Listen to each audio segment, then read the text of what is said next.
Have you ever stopped to think about why some people are simply unshakable, no matter the chaos around them, no matter the crisis, no matter the failure? These people get up, adjust, and keep going. And then there are those other people, intelligent, talented people with good intentions, who start out strong, enthusiastic, full of plans, and then, after a few weeks, they vanish. They disappear. They return to square one as if nothing had happened. Do you know anyone like that? Or have you ever been that person? Science has an answer. A study published by University College London revealed that it takes an average of 66 days for a new behavior to become automatic, not 21 days, as the popular myth says. 66 days. And most people give up before completing 2 weeks. But the fact remains, the problem isn't a lack of discipline. It's the fact that most people don't even know why they give up. People simply give up, as if there was something inside them sabotaging every attempt. The Japanese called this a root problem. You don't have a habit problem, you have an identity problem. You don't act inconsistently because you lack discipline. You act inconsistently because you haven't yet decided who you are. And a very famous samurai understood this in 1600, centuries before neuroscience had words for it. In 1612, a man arrived hours late to the most important duel of his life. His opponent was the most feared swordsman in Japan. The crowd waited on the island. Tension hung in the air, and that man arrived late with an oar in his hands, carved from the boat that had brought him there. In a matter of seconds, the duel was over. That man was Miyamoto Musashi. Musashi never lost a duel in his life, 0 defeats. And that happened because he understood something that few people understand even today. Consistency isn't about motivation, discipline, or willpower. Consistency is about who you become when no one is watching. And that's the hardest part of the process, doing what needs to be done when there are no applause, when there are no compliments, when often the only thing that exists is criticism from the people around you and your own internal doubts. But what I'm going to teach you in today's video will break all the old mechanisms of your mind. And in the next few minutes, I'm going to show you how an American man named Luke discovered this the hard way, and how that discovery completely changed the trajectory of his life.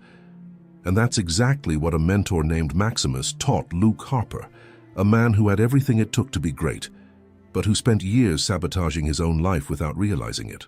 Before I continue this story, I need to ask you something. If you're the type of person who refuses to live limiting your own potential, this channel is for you. Subscribe to the channel because every week I publish videos like this one, deep yet practical and applicable videos. I also invite you to leave a like and click the hype button. Thank you for being here. Now, back to Luke. Chapter 1. The man who had everything and lost it all. Luke Harper was 30 years old and had the look of someone carrying something too heavy on his shoulders. It wasn't poverty or illness. It was worse than that. It was the feeling that you could have made it, but you didn't. 2 years earlier, Luke had founded an online store, an e-commerce site for fitness products. It seemed perfect. He was young, ambitious, had researched the market, had done the numbers, had even convinced 2 friends to invest. The plan was solid, but Luke wasn't solid. The problem was never the product. It was never the market. The problem was that Luke would get up at 10 in the morning when he needed to get up at 8. He would promise the supplier a delivery date and call 2 days later asking for more time. He hired people based on the lowest price, not quality. When money started to get tight, instead of cutting costs, he launched an aggressive promotion that generated sales but destroyed the profit margin. He didn't know how to lead because he had never learned how to lead himself. In 18 months, the company went bankrupt. The friends lost the money. One of them didn't speak to Luke for months, and Luke was left with something the lost money couldn't explain. A growing, silent and painful certainty that the problem was him, not the market, not luck, not the bad employees he hired. This conclusion may seem devastating, but it was the most important thing Luke ever thought about in his life, because as long as you believe the problem is external, you never solve it. When you understand that the problem is within you, you finally have something you can change. Luke spent the next few months reading, reading everything he could find about leadership, discipline, mindset, business, podcasts, books, online courses. He was hungry in a way that bankruptcy had awakened in him. But information without transformation is just noise. And Luke knew he needed more than information. He needed someone who had lived what he wanted to build. Chapter 2. The Lecture and the Mentor. It was on a rainy Thursday in Phoenix that Luke walked into an auditorium to attend a lecture on mindset for entrepreneurs. He wasn't expecting much. He'd gone more out of boredom than genuine hope. He paid the cheap entrance fee, sat in the back, arms crossed, with the typical skepticism of someone who's been fooled by easy promises before. The speaker went up on stage. Maximus Reed was 52 years old, with grey hair combed back and the posture of someone who simply didn't care what others thought, not in an arrogant way, in the sense of someone so at peace with himself that the approval of others had become a minor detail. He didn't start with statistics. He didn't start with his own success story. He started with a question. How many of you have tried to change something in your lives and failed? Half the audience raised their hands. The other half were lying. How many of you have failed more than once at the same thing? Fewer hands, but Luke raised his. How many of you honestly believe that you will try again and fail in the same way? Silence. No one stood up, but Luke felt the weight of that question in his chest like a punch. It is precisely this silence, Maximus said, that interests me. He began to speak about a Japanese samurai who lived in the 17th century, a man who was born into a family of warriors, lost his father at the age of 7, survived the Battle of Sekigahara at 16, and spent his entire life perfecting not only the art of the sword, but the art of living with intention. Miyamoto Musashi. Luke had never heard that name before, but as Maximus spoke, something inside him began to make sense in a way that self-help books never had. Maximus explained that Musashi spent his entire life traveling throughout Japan, challenging the best swordsmen without formal schooling or a fixed master, and he never lost. 61 duels, 0 defeats. But the most impressive thing wasn't the number of victories. It was the fact that Musashi used the same principle in swordsmanship, painting, calligraphy, sculpture, and philosophy. For him, there was no separation between the warrior and the man. Training wasn't something he did, it was something he was. Musashi wrote a phrase that changed my life, Maximus said, stopping in the middle of the stage. Make your battle stance your everyday stance. He let the phrase hang in the air. What does this mean in practice? It means that there isn't a Luke who trains and a Luke who lives. There's only the Luke who was shaped by what he practiced every day. You are not who you want to be. You are who you practice being. Luke felt it run down his spine, because it was true in a way that hurt. He had spent 2 years wanting to be a great entrepreneur. But in practice, he practiced being inconsistent. He practiced giving in when things got tough. He practiced choosing comfort over necessity. And the result was exactly the sum of everything he practiced. Perhaps today you feel like Luke felt in that auditorium. Lost, having tried and failed so many times you can't even count them on your fingers. But know that the game of life is a marathon, not a 100-meter sprint. And in a marathon we accelerate. We get tired, we walk, we run, we climb, we rest. But only those who don't stop reach the end. At the end of the lecture, while most people were leaving discussing the business strategy section Maximus had touched on at the end, Luke remained seated, waiting, thinking. When the auditorium was almost empty, he stood up and went to the stage. Mr. Reed, Luke said with a directness he himself hadn't expected, I bankrupted a company, I lost friends' money, and I've heard more about Musashi in the last 40 minutes than in 30 years of my life. Do you offer mentorship? Maximus looked at him, attentively, the kind of attention you feel when someone is really watching you. My positions are closed. I know, Luke said, but I'm asking anyway. Silence. Maximus rested his hand on his chin, studying Luke's face. After a moment that seemed too long to be comfortable, he said, You have a different kind of sparkle in your eyes. Most people who come to me want shortcuts. You seem to want the truth. I want. The truth hurts. It's been hurting for 2 years now. I'd rather it hurt and change something. Maximus gave a slow smile. Come Saturday morning, 6 o'clock, bring a notebook. Chapter 3. The first lesson, the posture of daily life. Luke arrived at 5:58 a.m. at the address Maximus had given him. It was a small gym without modern equipment, smelling of old leather and wood. On the wall, a map of feudal Japan and a framed copy of an old calligraphy. Maximus was there, seated in a wooden chair with a cup of tea in his hands and the Book of 5 Rings on the table beside him. 6 o'clock sharp, Maximus said. Good choice. He wasn't one to waste words. He served Luke some tea, opened the notebook Luke had brought and said, Before we talk about Musashi, I need you to answer a question, and I need complete honesty. Not the kind of honesty people use when they want to appear honest. Real honesty. You can ask. During the time your company was operating, at what time of day were you most disciplined? Luke thought. When I had a meeting scheduled, when I had a client waiting, when I depended on someone to collect payment from me. And what about when no one was charging you? Luke lowered his eyes. I procrastinated. I let things pile up. So you were only consistent when consistency was mandatory. Try. That's not consistency, that's conformity. Maximus leaned forward. Musashi fought 61 duels. In all of them, inconsistency would have resulted in death. But what made him invincible wasn't what he did in the arena. It was what he did on the days when there was no duel, on the days when nobody was watching, on the days when there were no immediate consequences. He opened the Book of 5 Rings to a marked page. Musashi wrote, Do nothing that is not useful. That seems simple, but think about it.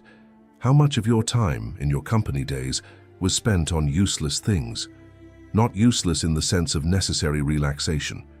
Useless in the sense of actions that you knew wouldn't get you anywhere, but that you did anyway because they were easy. Luke was silent for a moment. Then he said, Mostly. Exactly. And Musashi wasn't talking about perfection. He himself wasn't perfect. He lost political battles, he lost friends, he lost opportunities, but he never lost control over the direction, over the path. In Japanese, this has a name, Heiho. Strategy as a way of life, not as a tool to use in specific situations, as a permanent stance. Luke was writing while Maximus was speaking. Your problem, Luke, wasn't a lack of talent. It wasn't a lack of opportunity. It was that you had two versions of yourself, the Luke of the good days when you were excited, when the company was growing, and the Luke of the difficult days when the crisis hit, when you felt like giving up. And these two Lukes were completely different people. That's what's going to change. One thing at a time. Now I want to make a point here.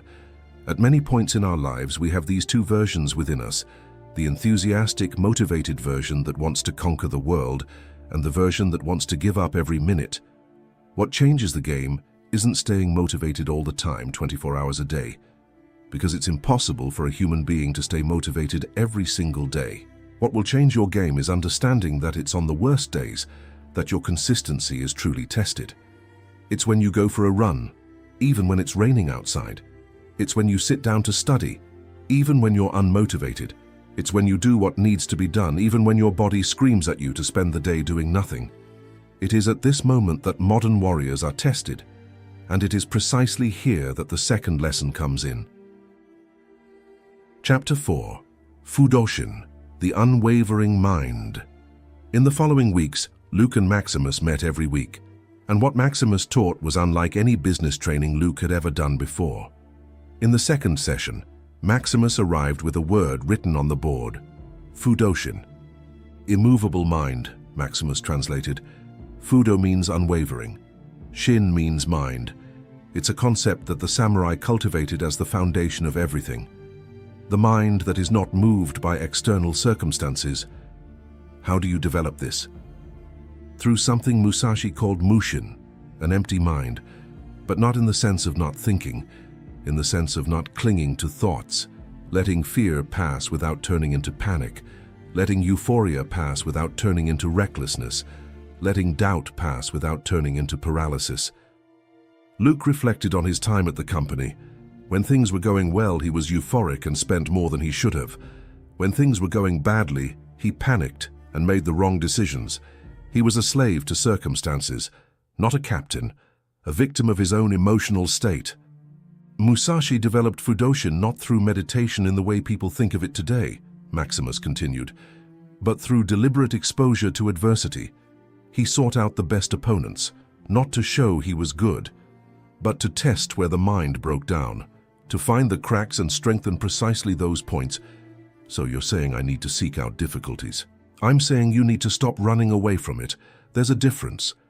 Seeking difficulty without purpose is masochism, facing the difficulty that appears on the path to what you want to build, without deviating, without lowering your guard, without changing course. That's Fudōshin. Maximus went to a shelf and returned with a book. It was Dokkodo, The Way of Solitude, written by Musashi 7 days before he died, at the age of 61, alone in a cave, probably from cancer. 7 days before he died, Maximus said, a man who had lived the most intense life you can imagine, sat alone in a cave and wrote 21 precepts, the code that guided his life. One of those precepts says, never stray from the path. He placed the book on Luke's desk. Not the way in an abstract spiritual sense, the way as a daily practice, daily action, daily choice. The way is not a destination. It's what you do this morning before everyone else wakes up. It's what you do when you're tired and nobody's looking. It's what you choose when the easy option is right in front of you. What Maximus taught Luke was not invention. It was the convergence of centuries of wisdom with what modern science has spent decades trying to prove. Psychologist James Clear, in his book Atomic Habits, wrote that every action you take is a vote for the kind of person you want to be. This is exactly what Musashi called daily practice as identity building. Neuroscientist Andrew Huberman of Stanford University explains that neural consistency, the formation of automatic circuits in the brain, depends on repetition under conditions of discomfort. In other words, your mind only learns to be unshakable when you train it in situations where it wants to break. Viktor Frankl, Holocaust survivor and founder of logotherapy, wrote something that resonates deeply with Musashi's philosophy. Between stimulus and response, there is a space. In that space lies our power to choose our response. In our response lies our growth and our freedom. Musashi called this space Mushin, and Musashi himself wrote in the Book of Five Rings, "You may win battles with the sword, but only he who masters himself can win the war." It's not about the opponent. It never was about the opponent. It's always about you. Chapter 5. The day Luke broke. Everything was going well. Luke had begun to put Maximus's teachings into practice. He woke up early. He read. He wrote. He was building a new business, this time with more care, more structure. But then came the month of October. A supplier he had carefully chosen delayed a huge order. The client cancelled the contract. Luke lost $4,000 in a week.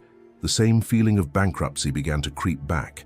The heavy stomach, the circular thinking, the voice that said, you knew it was going to go wrong. Luke didn't attend his weekly meeting with Maximus that week. He texted saying he was sick. Maximus called that same day. "You are not sick." Luke remained silent. What happened? Luke explained everything. And as he recounted it, he realized that the voice in his head was doing the same thing as always, turning a setback into a catastrophe, turning a mistake into proof that he wasn't capable. "Luke," Maximus said, "do you know what Musashi did after the Battle of Sekigahara? He was on the losing side. The Toyotomi lost to the Tokugawa. Many of the samurai who fought on the same side were executed or committed suicide for honor. Musashi was 16 years old. He could have chosen the same path. But he didn't choose. No, he chose the path. He turned his back on defeat as his identity and decided that it was training, that each failure was information, that retreating wasn't giving up. It was reorganizing." Maximus paused. "You lost $4,000. That's real. It hurts. But the Luke I know isn't the Luke who broke the company. You're in the middle of building the opposite of that, and processes have interruptions. The question isn't whether you'll fall. The question is how you choose to get back up." Musashi has a concept for this, Maximus continued. Shikata ganai, accepting what cannot be changed, not as resignation, as clarity. You can't undo what happened this week, but you can choose what you do tomorrow morning. And that choice repeated every day, is what makes you dangerously consistent. Luke went to the meeting the following week, with his notebook, with his questions, with the determination of someone who understood that consistency isn't the absence of setbacks. It's the speed at which you get back up. Chapter 6. Ichinen, the power of an absolute intention. Months later, Maximus introduced a concept that Luke had never heard of before. Ichinen.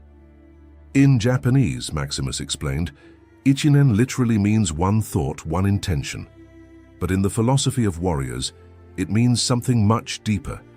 It's the ability to put your entire existence into a single moment of action, without reservations, without backup plans, without the mental backup plan you always kept open. Luke understood immediately. He had always kept the financial exit open. If it goes wrong, I get a job. If that doesn't work, I stick with plan B. And that was always the reason why plan A never had its full impact. Musashi never fought with the back exit open, Maximus said. Each duel was treated as if it were his last, not in a melodramatic sense, in the sense that he put everything he had into that moment, into that specific action, without distraction, without divided attention. But how do you do that in business? In a duel, you either live or die. In business, you can fail and try again. You can and you should. But Musashi never said that Ichinen means gambling everything on a roulette wheel. It means total commitment to the process, not to the specific outcome. You don't control whether the client will buy. You control whether you will wake up early, do better research, create a more solid proposal, and follow up at the right time. These are the moments where Ichinen is applied. Luke wrote, Ichinen, total presence in what is within my control. Do you know what's most interesting about Musashi? Maximus said, pacing the space. He stopped fighting duels at 29, at his peak, undefeated. And what did he do for the rest of his life? He painted, he sculpted, he wrote, he taught, and he applied the same principle of Ichinen to all of it. His paintings of bamboo and birds are considered works of art to this day, because he brought to painting the same quality of presence that he brought to the sword. The principle is transferable, Luke said, more to himself. It always has been. That's why Musashi is as relevant to you, a 21st century American businessman, as he was to 17th century samurai, because he wasn't teaching sword technique, he was teaching a way of life. Here's something most people don't know about Musashi. He wasn't born exceptional. In fact, he had one of the most dysfunctional childhoods you can imagine. He lost his mother early. His father abandoned him. He was raised by an uncle. And at 7 years old, he was already practicing on his own, without a teacher, without a school. The question that researchers have tried to answer for centuries is, what transformed this abandoned boy into the most unbeatable warrior in Japanese history? The answer that appears in his writings, in his letters, in the Gorin no Sho, in the Dokkodo, is always the same. It wasn't talent, it wasn't finding the right master or the right philosophy. It was the decision to never stop, made once and renewed every day until the last. Writing the Dokkodo 7 days before dying in a cave from cancer, this man was still practicing the consistency that defined every day of his life. And do you know what the last sentence he wrote was? The 21st and final sentence of the Dokkodo? Never stray from the path, the way, not Musashi's way, his way. Chapter 7. Who Luke has become. A year after that Thursday in Phoenix, Luke Harper sat in the same kind of auditorium where he had met Maximus, but this time he was on stage, because the new business he built after bankruptcy was growing steadily and consistently, and he was being invited to speak about the turnaround. Maximus was in the audience, with his usual tea, with the same attentive gaze. Luke began with a question, the same question Maximus had asked a year earlier. How many of you have tried to change something in your lives and failed? And as he watched his hands rise, Luke thought about everything he had learned. That dangerous consistency isn't about never falling. It's about the identity you build in the space between falling and getting back up. Fudōshin, the unwavering mind, is not something you possess. It's something you practice one day at a time until it becomes who you are. Ichinen, the absolute intention, is not about eliminating plan B. It's about not dividing your presence when it matters. Heiho, strategy as a way of being, is not a tool you use in crises. It's the posture you maintain in every decision, every morning, every small choice that no one sees. And all of this was written 400 years ago by a samurai who never lost a duel because he never allowed a single day to go to waste. Luke had not become Musashi. Musashi was never the point. The point was always the same: to become the version of oneself that acts from intention, not impulse, that builds, not out of euphoria, but out of habit, that moves forward, not out of motivation, but out of identity. That's dangerous consistency, and it is available to anyone who decides once and for all never to stray from the path again. Let's recap what we saw in this video. Luke Harper was an entrepreneur who had everything going for him: intelligence, ambition, opportunity, but he lacked the one thing that transforms potential into results: real consistency. Not the consistency of easy days, but the consistency of difficult days, when no one is watching and the easy way out is right in front of you. It was through his mentor Maximus that Luke learned about the philosophy of Miyamoto Musashi, the man who never lost a duel, not because he was the most talented, but because he never separated the warrior from the man. We learned that Fudōshin, the unwavering mind, is not a state you find. It's something you build, fall down, rebuild, fall down, and rebuild again, until it becomes part of who you are. Ichinen, absolute intention, is the difference between someone who does something hoping it will work out and someone who does something because they decided they will do it, regardless of what comes their way. Musashi's Heiho, strategy as a way of life, is the answer to that age-old question of why some people are unwavering and others are not. It's not luck, it's not genetics, it's accumulated practice, invisible, silent, day after day. And the Dokkodo, Musashi's last text, written 7 days before his death, ends with the same phrase that can summarize everything we've seen here: never stray from the path. Your path. What you build every morning with the choices no one sees. That's what makes you dangerously consistent. Apply these concepts to your life. Whether it's your personal life, professional life, studies, training, it doesn't matter. Just apply this to any area and you will see the difference, and you will become dangerously consistent. Because you will be able to achieve any goal no matter how long it takes. You will remain consistently steadfast. This video is for you who are tired of failing when motivation disappears, for you who are only motivated when someone is watching. It's time to break this cycle. If this video helped you in any way, subscribe to the channel and turn on notifications. This helps me continue delivering this content to you and to more people who need it. But don't stop here. Continue this learning journey by clicking on the video that's appearing on your screen, and comment below what you thought of this content. Until the next video. And remember, never stray from the path.